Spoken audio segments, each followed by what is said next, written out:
الحمد لله رب العالمين والصلاة والسلام عليك يا خاتم الأنبياء والمرسلين أما بعد فأعوذ بالله من الشيطان الرجيم بسم الله الرحمن الرحيم. Bahar Shariat lesson number 1 up to page number 28 سبق سنانے جا رہا ہوں. فقیر بارگاہ قادری ابو العلا امجد علی آدمی رضوی عرض کرتا ہے کہ زمانہ کی حالت نے اس طرف متوجہ کیا کہ عوام بھائیوں کے لیے صحیح مسائل کا ایک سلسلہ عام فہم زبان میں لکھا جائے جس میں ضروری روزمرہ کے مسائل ہو، باوجود بے فرصتی اور بے مائگی کے. توکلاً علی اللہ تعالی اس کام کو شروع کیا. ایک حصہ لکھنے پایا تھا یہ خیال ہوا کہ اعمال کی درستی عقائد کی صحت پر متفرع ہے، اور بہتر مسلمان ایسے ہیں کہ اصول مذہب سے آگاہ نہیں. ایسوں کے لیے کچھ عقائد ضروری کا سرمایہ کی بہت شدید حاجت ہے، خصوصاً اس پر آشوب زمانہ میں کہ گندم نما جو فروش بکثرت ہے کہ اپنے آپ کو مسلمان کہتے ہیں بلکہ عالم کہلاتے ہیں، اور حقیقتاً اسلام سے ان کو کچھ علاقہ نہیں. عام ناواقف مسلمان ان کے دام تزویر میں آ کر مذہب اور دین سے ہاتھ دھو بیٹھتے ہیں. لہذا اس حصہ یعنی کتاب الطہارت کو اس سلسلے کا حصہ دوم کیا، اور ان بھائیوں کے لیے اس سے پہلے حصہ میں اسلامی کچھ عقائد بیان کیے. امید کہ برادران اسلام اس کتاب کے مطالعے سے ایمان تازہ کرے اور اس فقیر کے لیے عفو اور عافیت دارین اور ایمان و مذہب اہل سنت پر خاتمے کی دعا فرمائے. اللہم ثبت قلوبنا علی الایمان وتوفنا علی الاسلام وارزقنا شفاعت خیر الانام علیہ الصلاة والسلام وادخلنا بجاہہ عندک دار السلام آمین یا ارحم الراحمین والحمد للہ رب العالمین. عقائد متعلقہ ذات و صفات الہی جل جلالہ. عقیدہ اول، اللہ جل وعلا ایک ہے، کوئی اس کا شریک نہیں، نہ ذات میں، نہ صفات میں، نہ افعال میں، نہ احکام میں، نہ اسماء میں. واجب الوجود ہے یعنی اس کا وجود ضروری ہے، اور عدم محال قدیم ہے. عقائد نمبر 1 دوبارہ سے دہرا رہا ہوں. اللہ جل وعلا ایک ہے، کوئی اس کا شریک نہیں، نہ ذات میں، نہ صفات میں، نہ افعال میں، نہ احکام میں، نہ اسماء میں. وہ واجب الوجود ہے یعنی اس کا وجود ضروری ہے، اور عدم محال قطعی. وہ قدیم ہے یعنی ہمیشہ سے ہے. ازلی ہے یعنی ازلی کا بھی یہی معنی ہے. باقی ہے یعنی ہمیشہ رہے گا، اور اس کا کوئی یعنی ہمیشہ سے ہے یعنی ہمیشہ رہے گا، اور اس کو ابدی بھی کہتے ہیں یعنی ابدی اور باقی کا معنی سیم ہے. وہی اس کا مستحق ہے کہ اس کی عبادت اور پرستش کی جائے. سبحان اللہ. عقائد دوم، وہ بے پرواہ ہے، کسی کا محتاج نہیں، اور تمام جہان اس کا محتاج ہے. اس کی ذات. عقائد 3، اس کی ذات کا ادراک عقلاً محال، کہ جو چیز سمجھ میں آتی ہے عقل اس کو محیط ہوتی ہے اور اس کو کوئی احاطہ نہیں کر سکتا. البتہ اس کے افعال کے ذریعے سے اجمالاً اس کی صفات، پھر ان صفات کے ذریعے سے معرفت ذات الہی حاصل ہوتی ہے. سبحان اللہ عز وجل. عقیدہ نمبر 4، اس کی صفتیں نہ عین ہے نہ غیر، یعنی صفات اس ذات ہی کا نام ہو ایسا نہیں ہے، اور نہ اس سے کسی طرح کسی محو وجود میں جدا ہو سکے کہ نفس ذات کی مقتضا ہے اور عین ذات کو لازم. عقیدہ نمبر 5، جس طرح اس کی ذات قدیم ازلی ابدی ہے، صفات بھی قدیم ازلی ابدی ہے. عقیدہ نمبر 6، اس کے صفات نہ مخلوق ہے نہ زیر قدرت داخل. عقیدہ نمبر 7، ذات و صفات کے سوا سب چیزیں حادث ہے، یعنی پہلے نہ تھی پھر موجود ہوئی۔ عقیدہ نمبر 8، صفات الہی کو جو مخلوق کہے یا حادث بتائے گمراہ و بددین ہے۔ عقیدہ نمبر 9، جو عالم میں سے کسی شے کو قدیم مانے یا اس کے حدوث میں شک کرے کافر ہے۔ عقیدہ نمبر 10، نہ وہ کسی کا باپ ہے نہ بیٹا، نہ اس کے لیے بیوی، جو اسے باپ بیٹا بتائے یا اس کے لیے معاذ اللہ بیوی ثابت کرے کافر ہے، بلکہ جو ممکن بھی کہے گمراہ اور بددین ہے۔ عقیدہ نمبر 11، وہ حج ہے، یعنی خود زندہ ہے اور سب کی زندگی اس کے ہاتھ میں ہے، جسے جب چاہے زندہ کرے اور جب چاہے موت دے۔ عقیدہ نمبر 12، وہ ہر ممکن پر قادر ہے، کوئی ممکن اس کی قدرت سے باہر نہیں۔ عقیدہ نمبر 13، جو چیز محال ہے اللہ جل وعلا اس سے پاک ہے کہ اس کی قدرت اسے شامل ہو، کہ محال اسے کہتے ہیں جو موجود نہ ہو سکے، اور جب مقدور ہوگا تو موجود ہو سکے گا، پھر محال نہ رہا۔ اسے یوں سمجھو کہ دوسرا خدا محال ہے، یعنی نہیں ہو سکتا، تو یہ اگر زیر قدرت ہو تو موجود ہو سکے گا، تو محال نہ رہا، اور اس کو محال نہ ماننا وحدانیت کا انکار ہے۔ یوں ہی فنائے باری تعالی محال ہے، اگر تحت قدرت ہو تو ممکن ہوگا، اور جس کی فنا ممکن ہو وہ خدا نہیں، تو ثابت ہوا کہ محال پر قدرت ماننا اللہ تعالی کی الوہیت سے ہی انکار کرنا ہے۔ عقیدہ نمبر 14، ہر مقدور کے لیے ضروری نہیں کہ موجود ہو جائے، البتہ ممکن ہونا ضروری ہے، اگرچہ کبھی موجود نہ ہو۔ عقیدہ نمبر 15، وہ ہر کمال و خوبی کا جامع ہے اور ہر اس چیز سے جس میں عیب و نقصان ہے اس سے پاک ہے، یعنی عیب و نقصان کا اس میں ہونا محال ہے، بلکہ جس بات میں نہ کمال ہو نہ نقصان وہ بھی اس کے لیے محال، مثلاً جھوٹ، بغض، خیانت، ظلم، جہل، بے حیائی وغیرہ عیب اس پر قطعاً محال ہے، اور یہ کہنا کہ جھوٹ پر قدرت ہے بس مانے کہ وہ جھوٹ بول سکتا ہے، یا یہ مانے کہ وہ جھوٹ بول سکتا ہے، محال کو ممکن ٹھہرانا اور خدا کو عیبی بتانا بلکہ خدا سے انکار کرنا ہے، اور یہ سمجھنا کہ محالات پر قادر نہ ہوگا تو قدرت ناقص ہو جائے گی، باطل محض ہے کہ اس میں قدرت کا کیا نقصان تو اس محال کا ہے کہ تعلق قدرت کی اس میں صلاحیت نہیں۔ سبحان اللہ۔ عقیدہ نمبر 16، حیات، قدرت، سننا، دیکھنا، کلام، علم، ارادہ اس کی صفت ذاتیہ ہے، مگر کان، آنکھ، زبان سے اس کا سننا، دیکھنا، کلام کرنا نہیں، کہ یہ سب اجسام ہے اور اجسام سے وہ پاک ہے۔ ہر پست سے پست آواز کو سنتا ہے، ہر باریک سے باریک کو خوردبین سے محسوس نہ ہو وہ دیکھتا ہے، بلکہ اس کا دیکھنا اور سننا انہی چیزوں پر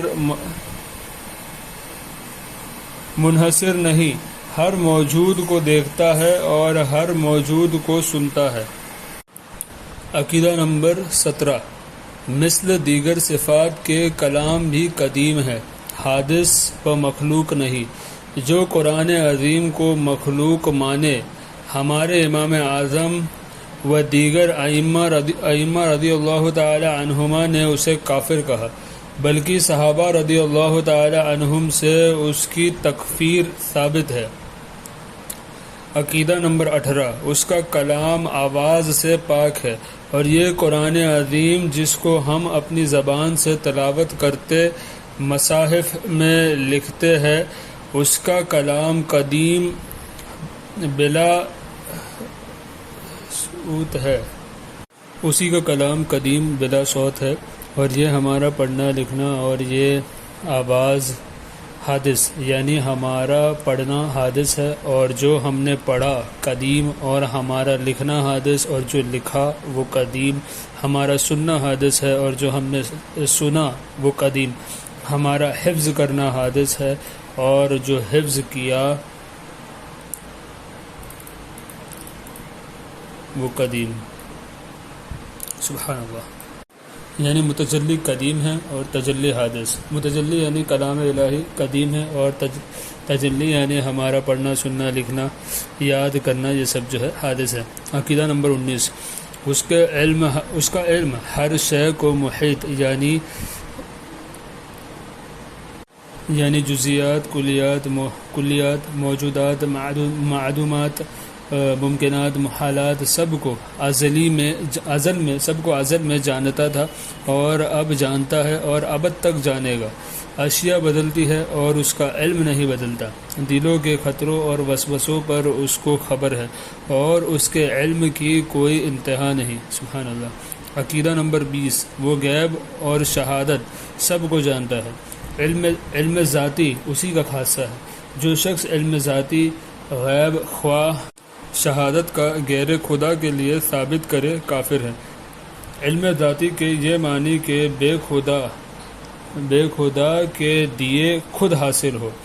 عقیدہ نمبر 21، وہی ہر شے کا خالق ہے، ذوات ہو خواہ افعال سب اس کے پیدا کیے ہوئے ہے۔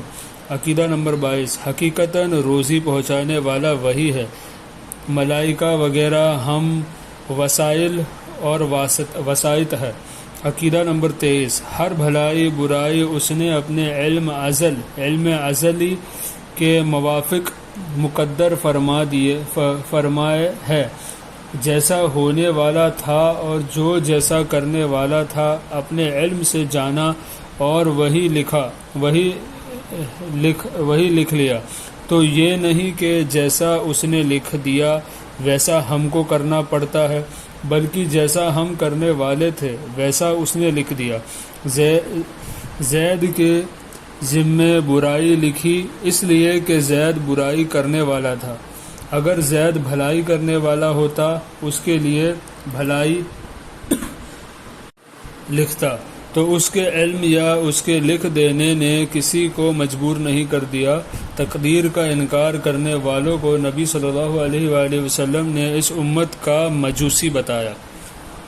عقیدہ نمبر 24، قضا تین قسم ہے۔ مبرم حقیقی کہ علم الہی میں کسی شے پر معلق نہیں، اور معلق محض کہ صحف ملائکہ میں کسی شے پر اس کا معلق ہونا ظاہر فرما دیا گیا ہو، اور معلق شبیب مبرم کہ صحف ملائکہ میں اس کی تعلیق مذکور نہیں اور علم الہی میں تعلیق ہے۔ وہ جو مبرم حقیقی ہے اس کی تبدیل ناممکن ہے۔ اس کی اکابر محبوبان خدا اگر اتفاقاً اس بارے میں کچھ عرض کرتے ہیں تو انہیں اس خیال سے واپس فرما دیا جاتا ہے۔ ملائکہ قوم لوط پر عذاب لے کر آئے۔ سیدنا ابراہیم خلیل اللہ علیہ السلام کی رحمت محض تھی، ان کا نام پاک ہی ابراہیم ہے، یعنی آب رحیم، مہربان باپ ان کافروں کے بارے میں اتنا سعی، ان کا نام پاک ہی ابراہیم ہے، یعنی آب رحیم، مہربان باپ ان کافروں کے بارے میں اتنا سعی ہوئے کہ اپنے رب سے جھگڑنے لگے ان کا رب فرماتا ہے یجادلن فی قوم لوط، ہم سے جھگڑنے لگا قوم لوط کے بارے میں۔ یہ قرآن عظیم نے ان بے دینوں کا رد فرمایا جو محبوبان خدا کی بارگاہ عزت میں کوئی عزت و وجاہت نہیں مانتے، اور کہتے ہیں کہ اس کے حضور کوئی دم نہیں مار سکتا، حالانکہ ان کا رب عز و جل ان کی وجاہت اپنی بارگاہ میں ظاہر فرمانے کو خود ان لفظوں سے ذکر فرماتا ہے کہ ہم سے جھگڑنے لگا قوم لوط کے بارے میں۔ حدیث میں ہے شب معراج حضور اقدس صلی اللہ تعالی علیہ وآلہ وسلم نے ایک آواز سنی کہ کوئی شخص اللہ تبارک و تعالی کے ساتھ بہت تیزی اور بلند آواز سے گفتگو کر رہا ہے۔ حضور اقدس صلی اللہ تعالی علیہ وآلہ وسلم جبریل امین علیہ السلام سے دریافت فرمایا کہ یہ کون ہے؟ عرض کی موسیٰ علیہ نبی علیہ السلام۔ فرمایا کیا اپنے رب پر تیز ہو کر گفتگو کرتے ہیں؟ عرض کی ان کا رب جانتا ہے کہ ان کا مزاج میں تیزی ہے۔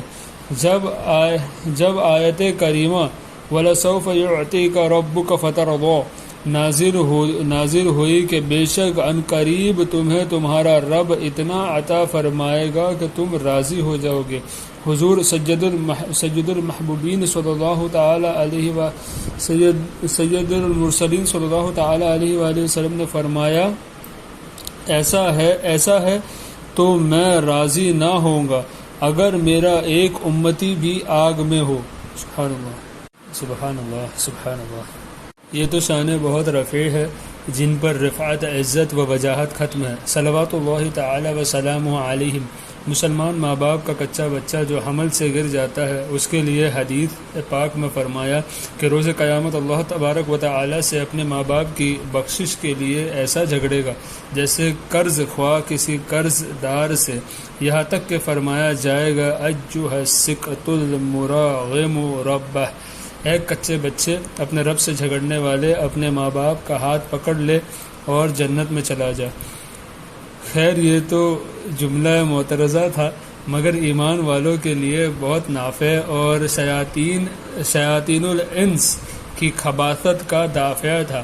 کہنا یہ ہے کہ قوم لوط پر عذاب قضائے مبرم حقیقی تھا۔ خلیل اللہ علیہ السلام اس میں جھگڑے تو انہیں ارشاد ہوا یا ابراہیم اعرض عن هذا انہم آتیہم عذاب غیر مردود، اے ابراہیم اس خیال میں نہ پڑو، بے شک ان پر وہ عذاب آنے والا ہے جو پھرنے کا نہیں، اور وہ جو ظاہر قضائے معلق ہے اس تک اکثر اولیاء کی رسائی ہوتی ہے، ان کی دعا سے ان کی ہمت سے ٹل جاتی ہے، اور وہ جو متوسط حالت میں ہے جسے صحف ملائکہ کے اعتبار سے مبرم بھی کہہ سکتے ہیں، اس تک خواص اکابر کی رسائی ہوتی ہے۔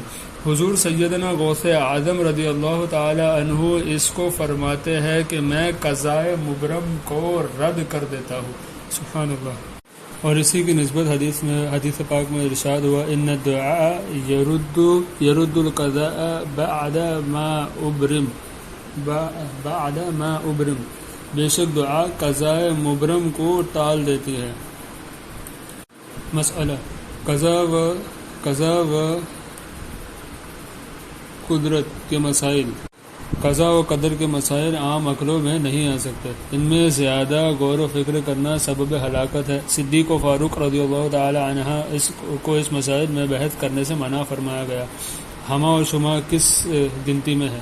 اتنا سمجھ لو کہ اللہ تعالی نے آدمی کو مثل پتھر اور دیگر جمادات کے بے حس و حرکات نہیں پیدا کیا، بلکہ اس کو ایک نوع اختیار دیا ہے کہ ایک کام چاہے کرے چاہے نہ کرے، اور اس کے ساتھ ہی عقل بھی دی ہے کے بھلے برے نفع نقصان کو پہچان سکے، اور ہر قسم کے سامان اور اسباب مہیا کر دیے ہیں کہ جب کوئی کام کرنا چاہتا ہے اس قسم کے سامان مہیا ہو جاتے ہیں، اور اس بنا پر اس پر مواخذہ ہے۔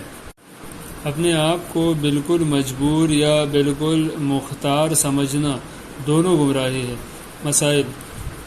مسئلہ دوسرا 2، برا کام کر کے تقدیر کی طرف نسبت کرنا اور مشیت الہی کے حوالے کرنا بہت بری بات ہے، بلکہ حکم یہ ہے کہ جو اچھا کام کرے اسے من جانب اللہ کہے، اور جو برائی سرزد ہو اس کو شامت نفس تصور کرے۔ عقیدہ 25 اللہ تبارک و تعالی جہت و مکان و زمان و حرکت و سکون و شکل اور صورت اور جامع حوادث سے پاک ہے۔ عقیدہ 26 دنیا کی زندگی میں اللہ تبارک و تعالی کا دیدار نبی کریم صلی اللہ علیہ وآلہ وسلم کے لیے خاص ہے، اور آخرت میں ہر سنی مسلمان کے لیے ممکن بلکہ واقع رہا قلبی دیدار یا خواب میں یا دیگر انبیاء علیہ السلام بلکہ اولیاء کے لیے بھی حاصل ہے۔ ہمارے امام اعظم رضی اللہ تعالی عنہ کو خواب میں 100 مرتبہ زیارت ہوئی۔ عقیدہ نمبر 27 اس کا دیدار بلکہ کیف ہے، یعنی دیکھیں گے اور یہ نہیں کہہ سکتے کہ کسے دیکھیں گے۔ اس کا دیدار بلا کیف ہے، یعنی دیکھیں گے اور یہ نہیں کہہ سکتے کہ کیسے دیکھیں گے۔ جس چیز کو دیکھتے ہیں اس سے کچھ فاصلہ مسافت کا ہوتا ہے، نزدیک یا دور دیکھنے والے سے کسی جہت میں ہوتی ہے، اور اوپر یا نیچے، داہنی یا بائیں، آگے یا پیچھے، اس کا دیکھنا ان سب باتوں سے پاک ہوگا۔ پھر رہا یہ کہ کیوں کر ہوگا، یہی تو کہا جاتا ہے کہ کیوں کر کو یہاں دخل نہیں۔ انشاءاللہ تعالی جب دیکھیں گے اس وقت بتا دیں گے۔ اس کے سب باتوں کا خلاصہ یہ ہے کہ جہاں تک عقل پہنچتی ہے وہ خدا نہیں، اور جو خدا ہے اس تک عقل رساں نہیں، اور وقت دیدار نگاہ اس کا احاطہ کرے یہ محال ہے۔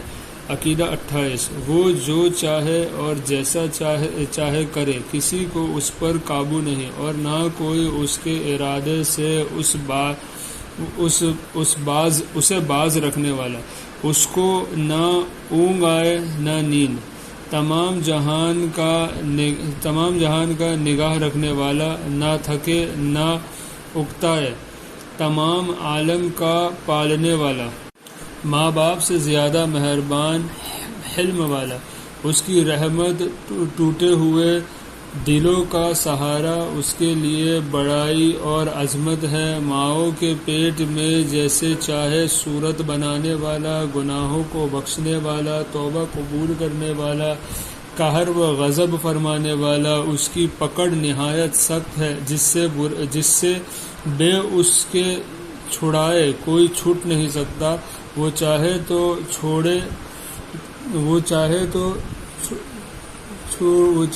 چھوٹی چیز کو وسیع کر دے اور وسیع کو سمیٹ دے، جس کو چاہے بلند کر دے اور جس کو چاہے پست، ذلیل کو عزت دے دے اور عزت والے کو ذلیل کر دے، جس کو چاہے راہ راست پر لائے اور جس کو چاہے سیدھے راہ سے الگ کر دے، جسے چاہے اپنا نزدیک بنا لے اور جسے چاہے مردود کر دے، جس کو جو چاہ دے اور جو چاہے چھین لے، جس کو جو چاہے دے دے اور جس کو جو چاہے چھین لے۔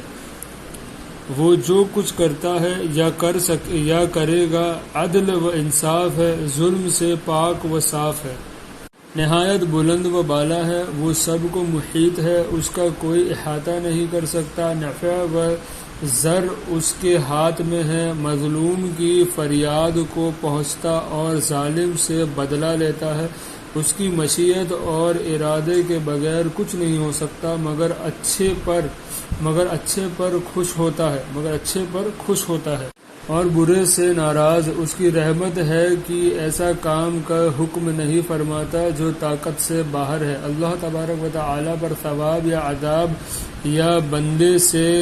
یا بندے کے ساتھ لطف یا اس کے ساتھ وہ کرنا جو اس کے حق میں بہتر ہو، اس پر کچھ واجب نہیں۔ مالک علی الاطلاق ہے، جو چاہے کرے اور جو چاہے حکم دے۔ ہاں، اس نے اپنے کرم سے وعدہ فرما لیا ہے کہ مسلمانوں کو جنت میں داخل فرمائے گا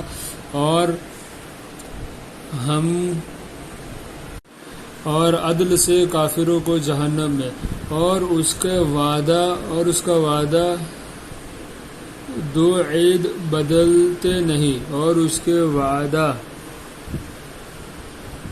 وعدہ اور وعید بدلتے نہیں۔ اس نے وعدہ فرما لیا ہے کہ کافر کے سوا ہر چھوٹے بڑے گناہ کو جسے چاہے معاف فرمائے گا۔ عقیدہ 29۔ اس کے ہر فعل میں کثیر حکمت ہے، خواہ ہم کو معلوم ہو یا نہ ہو، اور اس کے فعل کے لیے غرض نہیں کہ غرض اس کے فائدے کو کہتے ہیں، جو فاعل کے طرف رجوع کرے، نہ اس کے فعل کے لیے غایت، نہ غایت کا حاصل بھی وہی غرض ہے، اور نہ اس کے افعال علت و سبب کے محتاج۔ اس نے اپنی حکمت بالغہ کے مطابق عالم اسباب میں مسببات کو اسباب سے رابطہ فرما دیا ہے۔